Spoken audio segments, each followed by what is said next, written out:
Let's go over the chronology of a Social Security disability hearing. Many of you have a hearing coming up and you're wondering, what can I expect, Attorney Avi? So let's go through it. The first thing you should know is that I recommend a telephone hearing. There's a lot of reasons on that. Go through my videos why, but just go with the telephone hearing. They're going to get you on the phone and there's going to be 5 people on the phone.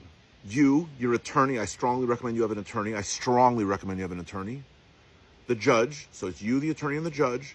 The vocational expert who's going to testify about jobs, and the hearing monitor who's helping the judge record. The chronology is they're going to get your name, your address, your social security number, and a date of birth. They want to make sure they're talking to the right person. They're going to ask you if you want to proceed with a telephone hearing. You do, right? You don't want to delay it. They're going to ask you if you're alone in the room to protect your privacy and confidentiality. And they're going to ask you if you're recording. You're not allowed to record. They will make an official recording for you.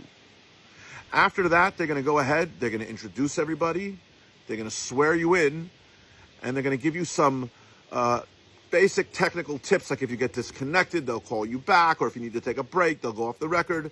But once they swear you in, you're ready to go. Let's let the party start. Show's on. Next thing in the chronology of a disability hearing is they're going to talk about the medical records with your attorney. Are you ready to proceed, Attorney Avi?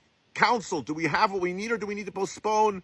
Do we need to delay the hearing? What's going on? Where are you at with the medical records? Now, hopefully, if you have a good attorney, you've gotten all the medical records and they're ready to be submitted. But sometimes you don't have all the medical records and you need to go ahead and advise the judge that maybe you need 14 days. Remember that you submit a 5-day letter prior to the hearing advising the judge that you're going to need an extra 14 days to submit the last of the medical records. Fine. We swore you in, we did the introductions, we talked about medical records. The next part of the hearing, usually the third part of the hearing, is they talk about your past relevant work of the last 5 years. They want to know what you did, and they're going to ask you 3 questions. What did you do? How much did you lift? And did you supervise anybody? Meaning, hiring, firing, payroll. Again, what did you do? I was a nurse, I was a waiter, I was a construction worker, whatever it is. What did you do?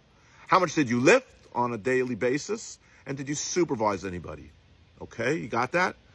After they swore you in, after they talk about the medical records, and after they talk about your past relevant work, we get to the main event. The main event is you. It's your chance to take the microphone and give testimony as to how you feel, as to your restrictions and your limitations. You can expect to speak for about 14 to 16 minutes. The judge will cross-examine you, your attorney will cross-examine you, and then finally you get to the last part, which is the vocational expert who's going to give testimony as to whether or not you can find other jobs in the national economy. If I can help you be a winner, chicken dinner, boom! Reach out to me, don't be shy.